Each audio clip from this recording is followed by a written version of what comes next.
I'm Bob Roylance, and you are listening to Gospel Tangents, the best source for Mormon history, science, and theology, and first daily Mormon history podcast. I'm Rick Bennett. I'm excited to have a Mesoamerican expert, but not the kind that you might be familiar with. This is Bob Roylance, and he believes the Book of Mormon took place in Mesoamerica, but not in the typical area. There's a Yucatan Peninsula there in Mexico, and he thinks it took place there. So we're going to talk more about why Book of Mormon land should be there. And you know, that's not exactly a narrow neck of land. How does he get that? So you won't want to miss our conversation. Check it out. Welcome to Gospel Tangents. I'm excited to continue our Book of Mormon geography theories. You know, I'm trying to remember. So you have a brother-in-law. Why don't you go ahead and tell us who you are and what Book of Mormon theory do you promote? Okay, I'm Bob Roylance. We're promoting a Book of Mormon theory called the Passion River Model. Okay. And this particular model is a pretty accurate description of the geography of Book of Mormon lands, primarily in Guatemala, Belize, and Yucatan. Okay, so it's kind of the Yucatan Peninsula. Mm-hmm. So I think it was your brother-in-law contacted me a month or two ago and said, hey, I've got a Mesoamerica that's actually north-south instead of east-west, like a lot of the things. So it's kind of the Yucatan Peninsula? Well, the southern end of Yucatan. Okay, the southern end. So tell us, I always like to ask people their educational background. What's your educational background?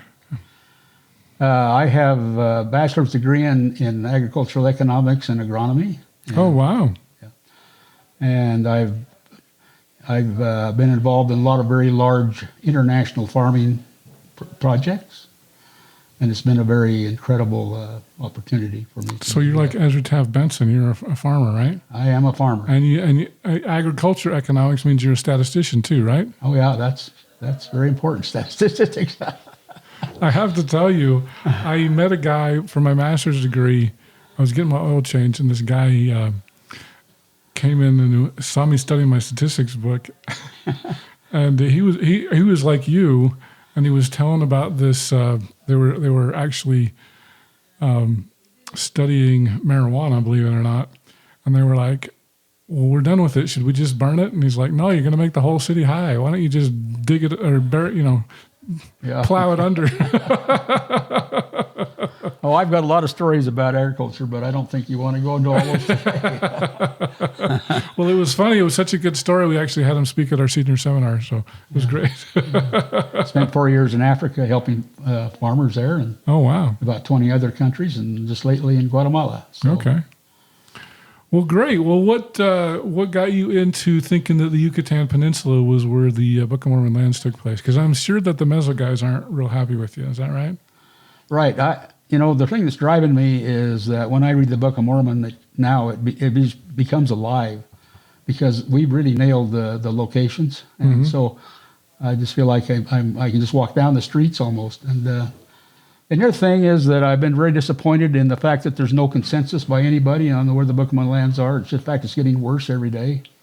Oh, the theories are multiplying. I can tell you that. Yeah. I think I'm up to at least a dozen now. And so back when I got interested, I had no particular interest in doing it, but all of a sudden a bunch of things fell my way, and I thought, wow, this thing makes sense. I guess I'd better pursue it just because there might be a chance we could reach a consensus, Yeah. But it's just so important that we reach this consensus as a church, because it's just tearing people apart. Yeah, yeah. So agriculture economics, is that a PhD or is that? No, it's a bachelor's. It's a bachelor. Oh, really? Just a bachelor's? Yeah. Okay, that's interesting. Yeah, I've worked a lot of PhDs, and they kind of look down on me. That can happen sometimes. I searched on a Washington State Research Board for agriculture projects. And things. I've done a lot of high-level research, so even though I've only got a bachelor's degree. You can cut some of this out, I guess. This is good. So, all right. So how did you get into this then? Why? What? Because you used to be a Meso guy, didn't you, or not? No. Well, sort of. But because everybody starts out with Meso. But I never felt comfortable with it. That's what everybody says. I looked at that map and I thought, there's got to be a North Sea and South Sea and a West Sea, and none of those have. There's got to be other things that they don't have. So I said, there's got to be another way. Okay. And so all of a sudden, things just kind of fell in my lap, and I said, "Yeah, there is a better way." I'm trying to remember. It seems like there was a discovery and Joseph on the Yucatan Peninsula, if I remember right. And Joseph Smith said, "Yeah, that's where the Book of Mormon lands are." Are you familiar with that? Well, he did say that in Guatemala, it would be the land of Zarahemla, at least in the is the editor of the newspaper at that time. It came out as in the newspaper article. So Okay. So in fact, that's what drove me when we went. I went there in 1980 with my wife's family, and I was hoping to verify the fact that Joseph Smith said that the Zarahemla was in Guatemala, but I left very disappointed because the dates didn't line up. But shortly thereafter, they recalibrated the dates, Mm-hmm. and it all fit. So from then on, it just kind of multiplied, mushroomed, and Okay. then I had the opportunity of just accidentally visiting a city that was described to me as a Book of Mormon city by a tour guide, and after I got through with that visit, I was just astounded on the amount of information that came out of that. In fact, I wrote a letter to farms that's saying, "Hey, there's 100 reasons why this city should be considered as a legitimate city of Zarahemla," and they were going off in another direction at the time, so I don't think they paid much attention to it. Mm-hmm. But anyway, as the years went on, I had an opportunity of working with Dr. Houck in Salama for a couple of years, and his work there solidified my belief that Sebal was the city of Zarahemla, and then things just started multiplying after that. But those are the first two things that drove me, is those two sites. Okay. And then after that, we ask ourselves the question: where's the narrow neck? The narrow neck is not in this model. That's what everybody wants to know. Yeah, that's the main thing. And so we thought, well, if we could find the land of Cumorah, then we could know that the land of Cumorah, that the narrow neck is between the land of Cumorah and the land of Zarahemla. And so we found an outstanding candidate for the hill Cumorah. Mm-hmm. And that all of a sudden gave us a target area for the narrow neck of land. And so there's about 20 pieces or locations or places that's required to verify the narrow neck. Okay. And we have fit every one of those in a very excellent way, except for one. Our lakes are ancient lakes. Okay. Because that's what I was going to say. The Yucatan Peninsula doesn't, if you look at a map today, it doesn't look very narrow. It looks quite wide. Yeah. But you're saying it was more narrow back in... Well, what I'm saying is that the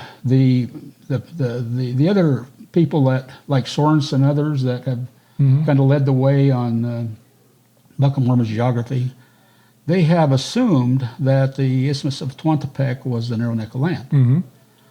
And that has carried on until today in a big way. But the fact of the matter is that when Lehi came over, he came from a country where they called their inland lakes seas, the Sea of Galilee and the Dead Sea. The Book of Mormon does not have the word lake in it. So I would have to conclude that it's more likely they're inland lakes than they're oceans. And so we kind of jumped on that idea and started looking for the West Sea and the East Sea. And the thing that really sold us was a 9-kilometer fortification that is described very thoroughly in the Book of Mormon as being necessary between the two lakes. And my companion, Richard Terry, has spent 20 years with his students in primarily Guatemala and Belize, studying these things. So he knows everything that we need to know. I mean, he's been an incredible partner in this. And so he teaches at BYU. He's a botany professor or something? He's retired now. Oh, he's retired. Okay. Yeah, but he's been down there many times, and when we got together, we were I was thinking that maybe I needed to bore some holes there to find out whether it's silted in so that we could create a scenario for the oceans. But so I Googled boreholes in Guatemala, and his name came up. And he's an old friend of mine, actually. and he takes his students down there and bore holes in the ground to find the ancient crops that they're growing there. And then he writes with other scientists on technical articles. But he has been just an incredible asset because it's very scientific. Is he a botanist? Is that what he is? He's an agronomist. Agronomist, okay. And so he has access to all the technical articles, and so we have that, which is very unique. So every time new information comes out, we're on top of it and thoroughly look at new clues. Mm-hmm. So when we one thing that really started this is I had a chance to go take my missionary son to Tikal, but we got distracted by going in another direction. We went up a dirt road for 3 hours and up a river for 2 hours and climbed up a big hill. And this guy says, "Well, this is a very definitely a." This tour guide said this is a very definitely a Book of Mormon city, and he wasn't a member, but he studied it, knew what it was all about. So it turns out everything he said was true. So when I come back, I checked out a bunch of stuff at the BYU library, and it turns out that the people that particular site was started about 600 BC. There was an influx of people about 150 BC. This is Tikal or some other city? This is Sebal. Sebal. And this is, and then there was a societal change around the time of Christ, and then it was abandoned about 420 AD, the exact date in the Book of Mormon. And so this is, in my view, this was just much more than a coincidence. And so this is what got me going. And so then I spent a couple of years with Dr. Houck in Salama, and then we just went on from there. And the one thing that was so amazing about our model is it's so predictable. For instance, I knew there had to be a landslide on a river in a certain place because that's how Jerusalem would have been carried with water. Jerusalem in the New World. In the New World, yeah. And I just put my finger on a map and said, well, there's got to be a landslide there because that's where it has to be. And sure enough, there's a big old landslide right there with a lake behind it. And so this is typical of how our things unfolded. Is that just time after time we'd say, well, the city of Bountiful has to be here. The city of Melik has to be here, and they're there. And they not only are there, but the dates correspond perfectly with Book of Mormon, the sizes and everything to go along with it, and the triangulation and the coordinates fit well. And so we're very confident that we have found a great deal about Book of Mormon geography. I'm sure there's some things that are maybe questionable, but very few, and maybe after we get through with all our studies, that we'll have it pretty well nailed down. Okay. The land northward is the top of the Yucatan Peninsula. The land southward is at the bottom of the Yucatan Peninsula. Okay. Is that right? The land southward starts at the Narrow Neck, which is just 10 miles north of Tikal. Okay. And so that's the major dividing line, and there's a passageway. I think that passageway is described 3 times in the Book of Mormon, and it's right there where it's supposed to be. Let me ask you, I think you've got a PowerPoint presentation. Do you have a map that you could kind of show our audience? Well, I'm going to zoom over here onto the screen here. Let me go through this thing just for a minute. Okay. I think this is very important. There's over 27 hypothetical maps of the Book of Mormon, and I think there's more like 35 actually. And they all have about 3 things in common. They have a narrow neck, they have a land southward, northward. They're north and south oriented, and so we do have a consensus amongst the scholars. Not the Heartlanders, though. Well, on hypotheticals, I don't think they put the hypotheticals. Well, they don't like the narrow neck. They think that's all messed up. But the hourglass shape. But we do have a consensus on, pretty much a consensus on the mainline geographers. Okay.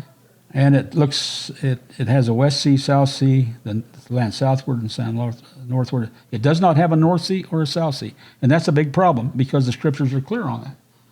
So it's not compatible the way it is. So we add the North Sea and South Sea.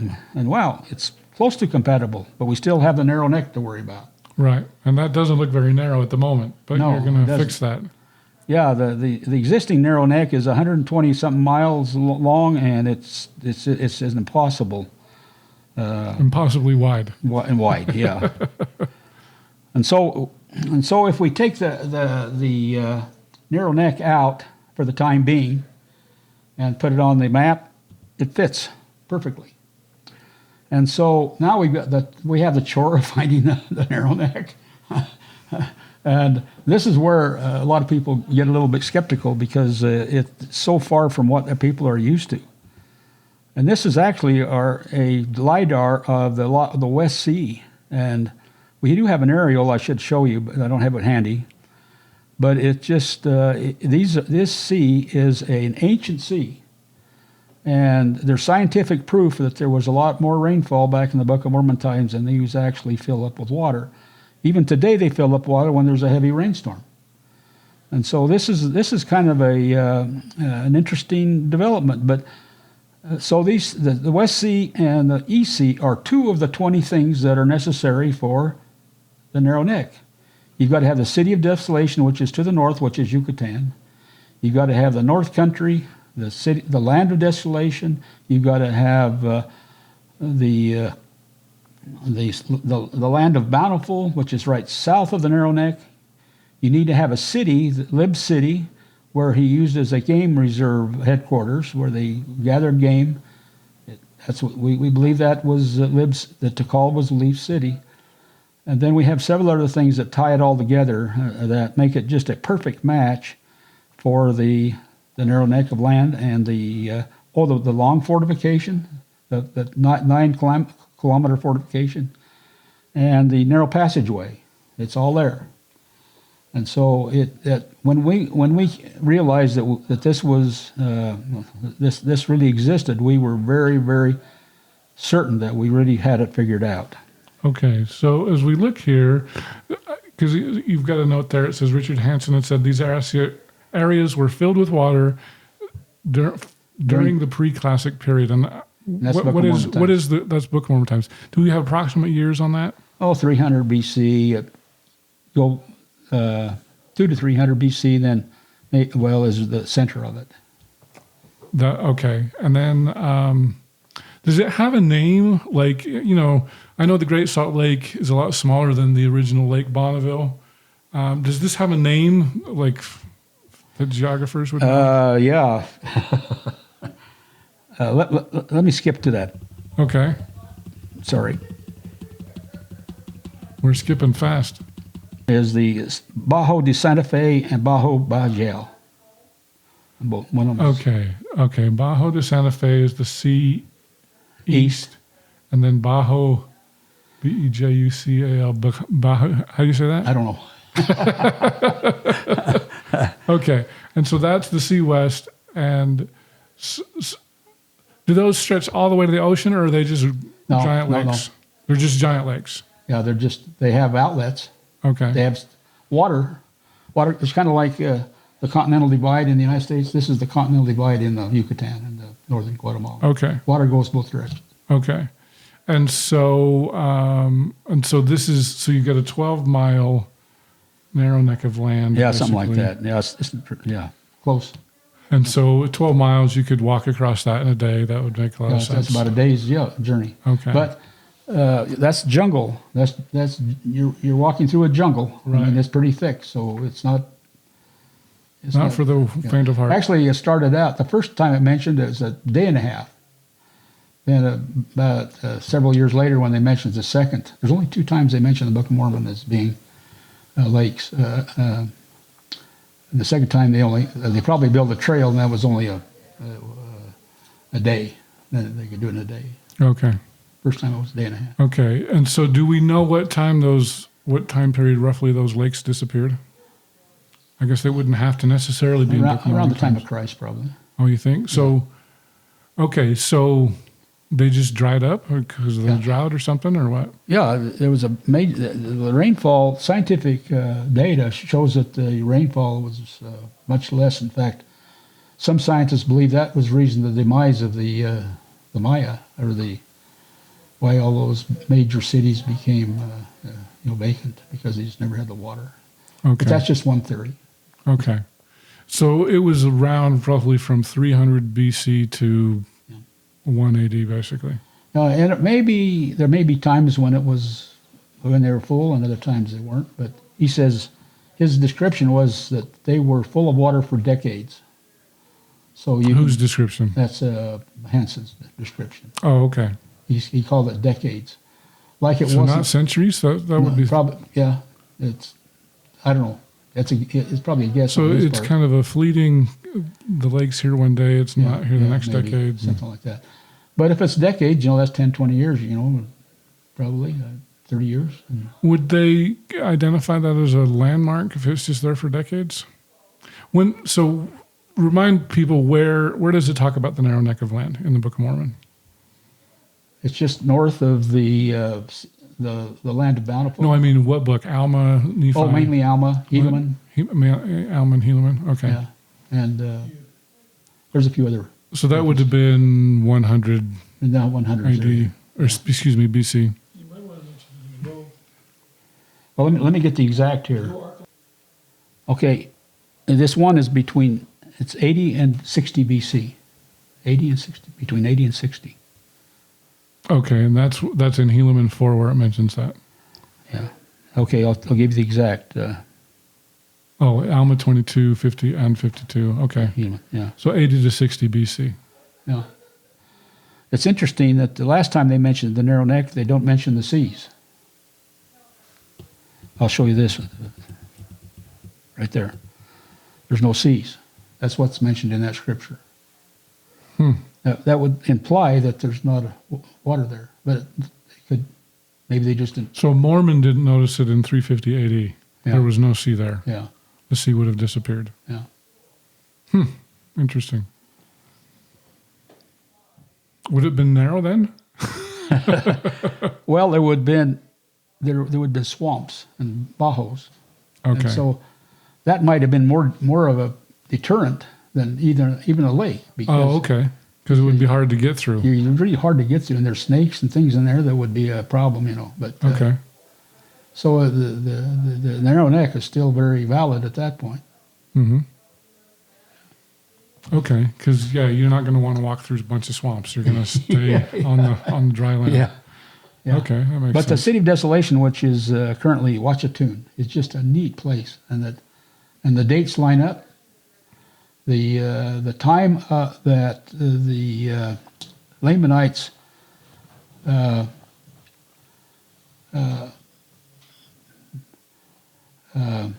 started their major war against the Nephites, where they swept them off like dew before the sun. Before that, it was kind of some Nephites had won one time, and then the Lamanites. But all of a sudden, they had got the forces together to sweep them off and that date was 375 AD. In the Book of Mormon, it's 375 AD in Wachatoon, and that lines up perfectly. In fact, that whole period of time, from Christ until they were annihilated at 385 AD, there's just a series of dates that just line up perfectly with the kings of Tikal primarily. And then when we get into the actual war, there's a site about maybe 5 miles, maybe less, from the Book of Mormon, where there's a stone that tells about the demise of a nation, and the time frame is the same as the final Nephite War. So that really does kind of put the cherry on the top. Then the Book of Mormon talks about sacrificing children and women in that war.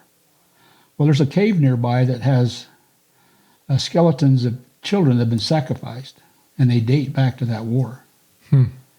So that, I mean, that just all of a sudden that thing all comes The together. Aztecs were very well. I guess this is more the Mayans than the Aztecs, though, right? Mayans, yeah. Because it seems like the Aztecs were more warrior-like, more sacrificed to children than the Mayans, or am I getting that wrong? Well, actually, what happened is that one of the reasons why the Nephites lost the war is that warriors from Teotihuacan, which may be Aztec people, I'm not sure about that, but I think some people believe they were Aztec. They were a major part of winning that war. There's a lot of commentary and scientific study about the fact that when the Teotihuacanis came in, that they did go north into the land of Nephi, or the land of desolation, or the land northward. So, do you have any idea? I mean, I've talked to Brent Gardner, and he said the Nephites and Lamanites were of the Mayans, but they weren't. We can't say that Mayans were Lamanites, but it's kind of like, well, I'm a Utahn, I'm an American, but not all Americans are Utahns. Well, that's very interesting because to me it's very clear. When the Jaredites arrived in about 2200 BC, the Olmecs arrived around 1500 BC. So they missed. I don't think it could be the Olmecs because it was much later. But apparently the Olmecs did assimilate into the Maya culture in a very big way. I mean, when you go visit those places and talk to the people there and the historical people, they say, oh yeah, there's all kinds of evidences of Olmecs living with the Maya people. But I think that the Maya people, see, they arrived there in 2200 BC. And man, they had hundreds and hundreds of years to disseminate around all over in southern Guatemala, in Honduras, in Mexico. Some claim they even got into the United States. They were a very active people. So after the war, there was remnants of the Maya people that weren't involved in the war. And we think that the problems that the Nephites had with the Lamanites are remnants of the Jaredites. Now that's pretty interesting information, I will admit. Yeah. But it just makes so much sense to me. Okay, so Lamanites and Nephites are more Mayan, is that? The Lamanites. In fact, we just got through spending a couple of years in Guatemala, and they claim themselves to be the children of the Lamanitos. They believe that with all their heart.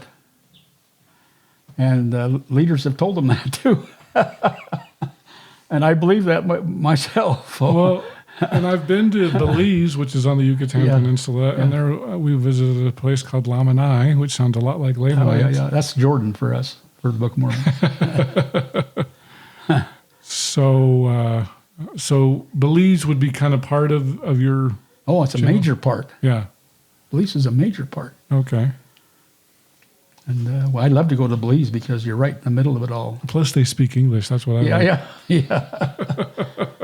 The Hill Cumorah is just on the line, the line between Belize and Yucatan. Okay. And it's just an incredible sight to see that hill and to see how it fits so perfectly with all the things that described in the Book of Mormon. It talks about the fountains. There's over 30 fountains around that. And 3 rivers. It talks about the rivers. It talks about the fact that you can see. There appears to be a military headquarters on top of the mountain. And there's a big places where there's evidence of building a lot of weapons. And then there's this site where it talks about this big war that ended the nation. And so that fits really well, in this whole scheme of things. But to drive upon that hill Cumorah is inspiring. It just people in the cars, wow, I hope you enjoyed our conversation with Bob Roylance. In our next conversation, we're going to talk about how the Book of Mormon peoples came to the Americas. The Jaredite and the Mulekites came from the Atlantic side. Okay. The Lehites came from the Pacific side. If you'd like to hear the entire interview uncut, subscribe on either Patreon or at gospeltangents.com. For just $5 a month, you can hear the entire audio uninterrupted. On our $10 tier, if you would like to see the whole video, you can see that either on youtube.com/gospeltangents, or I've got a special Facebook group devoted for full videos. So subscribe at gospeltangents.com and sign up for just $10 a month. For $20 a month, if you'd like to get some bonus content, maybe some of the stuff that ended up on the cutting room floor, you can sign up for that. And then if you'd like to talk to me for $100 a month, we'll do a monthly phone call on something like Zoom, and you can ask me anything you want. So thanks again. Also, don't forget about the merch, mugs, t-shirts, hats, things like that. I'm trying to get the ties up there. Hopefully I can get up there. And thanks again for watching Gospel Tangents, and click here for some more videos.